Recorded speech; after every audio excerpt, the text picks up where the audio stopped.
मित्रांनो, जीवनामध्ये जोपर्यंत आपण आपले ध्येय साध्य करत नाही ना, तोपर्यंत लोक हे आपल्याला नावच ठेवतात.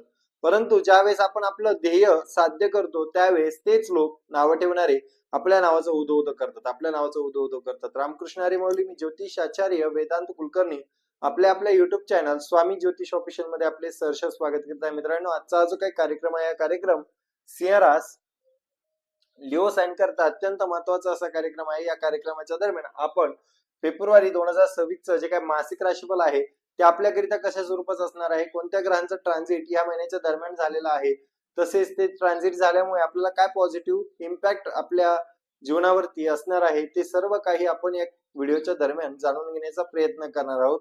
तसेच ग्रहांचं ट्रान्झिट कशा स्वरूपाचं आहे, त्यामुळे आपल्याला आरोग्याच्या संदर्भात कसा हा महिना जाणार आहे, तसेच अभ्यासाच्या संदर्भात हा महिना आपला कसा जाणार आहे, प्रेम, वैवाहिक जीवन, भाग्य, करिअर, बिझनेस कशा स्वरूपाचं असणार आहे, या व्हिडिओच्या दरम्यान ते जाणून घेण्याचा प्रयत्न करणार आहोत. जर आपल्याला कुंडलीवरती मार्गदर्शन हवं असेल तर नंबर हा चॅनलच्या डिस्क्रिप्शन मध्ये तसेच या व्हिडिओच्या डिस्क्रिप्शन मध्ये दिलेला आहे, तिथे आपण संपर्क करू शकता. असो, आपली रास सिंह रास.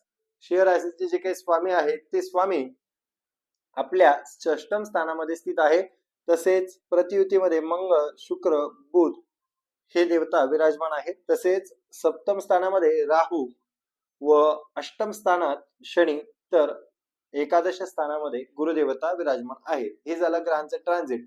आता आपण जाणून घेऊया आरोग्य विषयक हा महिना आपल्याला कशा स्वरूपाचा असणार आहे. आरोग्य मित्रांनो, ज्यावेळेस आपल्याला आरोग्याचा विचार करायचा असतो त्यावेळेस आपल्याला फर्स्ट हाऊसचा विचार करायचा असतो. फर्स्ट हाऊसचा स्वामी कुठे आहे त्यांचा विचार आपल्याला करावा लागतो. फर्स्ट हाऊस सिंह रास. सिंह राशीचे जे काही स्वामी आहेत ते सूर्य, ते आपल्या 6व्या स्थानामध्ये स्थित आहेत. मित्रांनो, ज्यावेळेस चंद्र राशीचा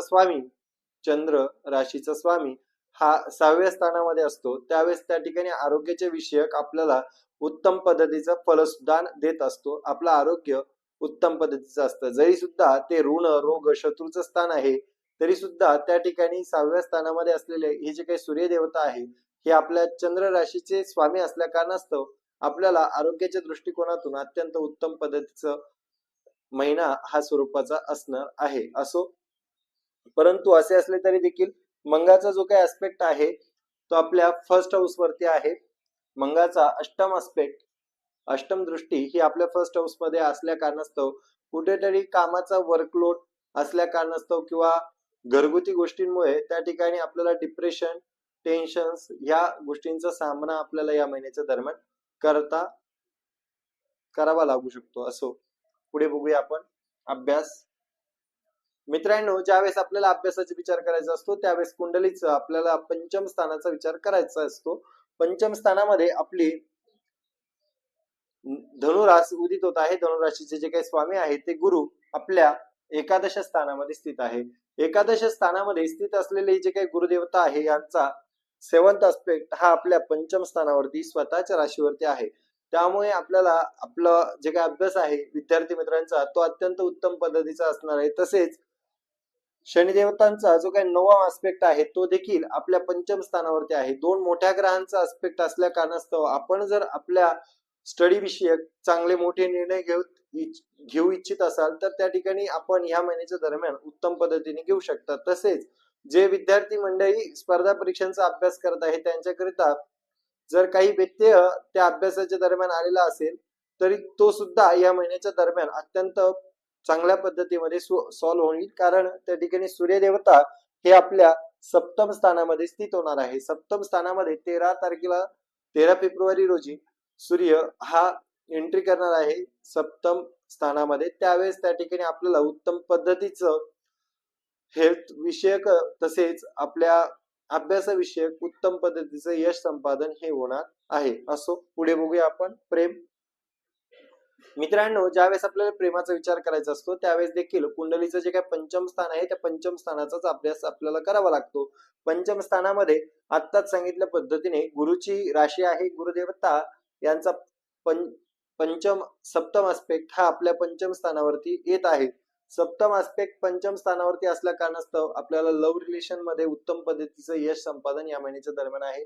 परंतु असे असले तरी देखील 10 ते 13 फेब्रुवारीच्या दरम्यान सूर्य आता सध्या सूर्य व गुरु यांचा षडाष्टक योग तयार होत आहे. त्यामुळे कुठेतरी आपल्याला आपल्या पार्टनर बद्दल, ठीक आहे, आपल्या ज्यांच्या बरोबर आपलं रिलेशन आहे त्यांच्याबरोबर कुठेतरी मिसकम्युनिकेशन येऊ शकतं, जस्ट बिकॉज ऑफ गुरु व सूर्य यांचा षडाष्टक योग तयार होत आहे. सूर्यापासून गुरुदेवता हे 6व्या स्थानात, तसेच गुरुपासून सूर्य हा अष्टम स्थानात आहे. याला आपण षडाष्टक योग असं म्हणत असतो. आणि या षडाष्टक योगामुळे कुठेतरी आपल्या पार्टनर मध्ये व आपल्यामध्ये मिसकम्युनिकेशन हे घडू शकतं.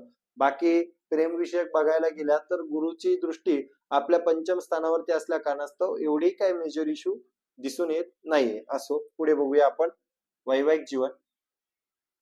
मित्रांनो, ज्यावेळेस आपल्याला वैवाहिक जीवनाचा विचार करायचा असतो त्यावेळेस आपल्याला कुंडलीचं जे काही सप्तम स्थान आहे त्या सप्तम स्थानाचा अभ्यास करायचा असतो. सप्तम स्थानामध्ये राहू देवता विराजमान आहे, तसेच सप्तमेश हा अष्टम स्थानामध्ये आहे. आपल्याला माहिती आहे आपल्या सिंह राशीला ढय्या देखील सुरू आहे आणि ढय्या सुरू असल्या कारणास्तव तसेच सप्तम स्थानामध्ये राहू असल्या कारणास्तव कुठेतरी आपल्याला आपल्या पार्टनर बद्दल टेन्शन येऊ शकतं, कारण त्या ठिकाणी सप्तमेश हा अष्टम स्थानामध्ये आहे. आपल्याला कुठेतरी पार्टनरच्या हेल्थ एक्सपेन्सेस, आज एक दुखणं तर उद्या दुसरंच, असं कुठेतरी आपल्याला आपल्या पार्टनर बद्दल वाटू शकतं. तसेच आपल्याला हेल्थ एक्सपेन्सेस येऊ शकतात. जर आपल्या कुंडलीमध्ये जर शनी देवता हे नीच राशीचे किंवा शत्रू राशीमध्ये असतील, कुठेतरी त्यांचं स्थान जर दूषित असेल तर आपल्याला बघायला येऊ शकतं की आपल्या पार्टनर बद्दल व आपल्याबद्दल कुठेतरी मिसकम्युनिकेशन, वादविवाद हे घडू शकतात. बाकी ते नाही झालं तर मग हेल्थ इश्यूला आपल्याला या महिन्याच्या दरम्यान थोड्याशा पद्धतीमध्ये पार्टनरच्या सामोरं जावं लागू शकतं. त्याच पद्धतीत बघायला गेले तर मंगळ जे काय आहे यांचा आस्पेक्ट आपल्या प्रथम स्थानावरती आहे, तसेच शनीचा देखील आस्पेक्ट हा आपल्या वाणीच्या स्थानावरती आहे.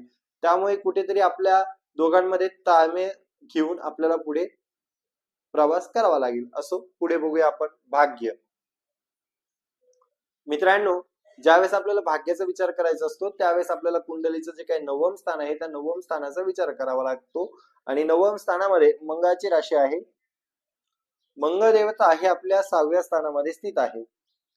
षष्टम स्थानामध्ये असलेले जे काही मंगळ देवता आहे हे आपल्या सप्तम स्थानामध्ये 23 फेब्रुवारी रोजी येणार आहे. मंगळ देवता हे सूर्य व मंगळ तसेच बुध शुक्र या दोघांबरोबर या चौघांबरोबर आहे. त्यामुळे त्या ठिकाणी आपल्याला उत्तम पद्धतीचं भाग्य देखील प्राप्त होणार आहे. ज्यावेळेस हे सर्व चतुर्गृही योग हा आपल्या सप्तम स्थानावर मध्ये येणार आहे त्यावेळेस त्यांचा जो काय आस्पेक्ट आहे तो आपल्या प्रथम स्थानावरती असणार आहे. त्यामुळे सूर्याचा देखील आस्पेक्ट हा आपल्या प्रथम स्थानावरती स्वतःच्या राशीवरती असल्या कारणास्तव आपल्याला भाग्याची साथ जी काय आहे ते अत्यंत उत्तम पद्धतीमध्ये या महिन्याच्या दरम्यान लाभणार आहे. आपल्याला जर असं प्रॉपर्टी परचेस वगैरे करायचे असेल किंवा ट्रेडिंग किंवा कोणत्याही स्वरूपाचा बदल आपल्या आयुष्यामध्ये इन्व्हेस्टमेंट करायची असेल तर त्या ठिकाणी हा जो काही महिना आहे तो अत्यंत उत्तम पद्धतीचा आपल्याला श्रेष्ठ होणार आहे. असो, पुढे बघूया करिअर. मित्रांनो, ज्यावेळेस आपल्याला करिअरचा विचार करायचा असतो त्यावेळेस त्या ठिकाणी आपल्याला कुंडलीचं जे काही दशम स्थान आहे त्या दशम स्थानाचा विचार करायचा असतो. दशम स्थानामध्ये वृषभ राशीचे जे काही स्वामी आहे ते शुक्र, ते आपल्या 6व्या स्थानामध्ये स्थित आहेत. तसेच ते 6 फेब्रुवारी रोजी आपल्या सप्तम स्थानामध्ये येणार आहे. तसेच त्यांच्याबरोबर बुध देखील आहे. आता आपण बघितलं असेल, आपण कुठेतरी कार्यक्षेत्रामध्ये गोड बोलून काम करून घेत असाल, कारण बुध व शुक्र हे दोन्ही यांची प्रतियुती आहे. आणि ही प्रतियुती असल्यानंतर आपल्याला जे काही बोलणं आहे ते अत्यंत मंजूर पद्धतीमध्ये असतं आणि आपलं काम कसं या माणसाकडून करून घेता येईल अशा स्वरूपाचा विचार करून आपण चांगल्यातलं चांगलं कार्य हे संपादन करत असतात. त्यामुळे त्या ठिकाणी ही युती देखील 4 फेब्रुवारीला बुध देवता हे आपल्या सप्तम स्थानात, तसेच 6 फेब्रुवारी शुक्र देवता हे आपल्या सप्तम स्थानामध्ये येणार आहे. त्यांचा आस्पेक्ट फर्स्ट हाऊस वरती असणार आहे. त्यामुळे आपण बघाल की आपल्या कार्यक्षेत्रामध्ये आपण चांगल्या पद्धतीमध्ये कार्य संपादन करणार आहात. आपल्याला ज्यांना नोकरी नाहीये त्यांना देखील नोकरीचे हे फलित या महिन्याच्या दरम्यान मिळणार आहे. नोकरीच्या संधी या महिन्याच्या दरम्यान आपल्याला लाभणार आहे. बिझनेसचा विचार केला असता बिझनेसचे देवता बुध हे देखील सप्तम स्थानामध्ये आहे. परंतु असे असले तरी देखील कुठेतरी बिझनेस व करिअर या दोघांची सांगड आपल्याला उत्तम पद्धतीमध्ये घालावं लागेल, कारण मंगळदेवता हे आपल्या राहू बरोबर येणार आहे व अंगारक योग तयार होणार आहे. हा अंगारक योग तयार झाल्यानंतर कुठेतरी आपल्याला कार्यस्थानामध्ये थोड्या मोठ्या प्रमाणामध्ये डिप्रेशनला सामोरं जावं लागू शकतं. त्याच पद्धतीमध्ये आर्ग्युमेंट सुद्धा होऊ शकतात. बाकी महिना हा उत्तम आहे आपल्याकरिता. सिंह राशीच्या व्यक्तींकरिता हा येणारा फेब्रुवारी हा महिना जो काय आहे तो अत्यंत फलदायी जाण्याकरिता आपण उपाय म्हणून काय करावं, तर दररोज सूर्याला डेली बेसिस वरती अर्घ्य द्यावं. तसेच सूर्याचा जो काही बीजमंत्र आहे तो बीजमंत्र दररोज 108 वेळेस पठण करावा. त्याच पद्धतीत आदित्य हृदय स्तोत्राचा पाठ करावा. बाकी हा महिना आपल्याला उत्तम पद्धतीमध्ये जाईल. असो, आपण जर चॅनलवर नवीन असाल तर चॅनल सबस्क्राईब करा. त्याच पद्धतीत व्हिडिओ आवडल्यास लाईक कमेंट करायला विसरू नका. रामकृष्ण हरी. धन्यवाद.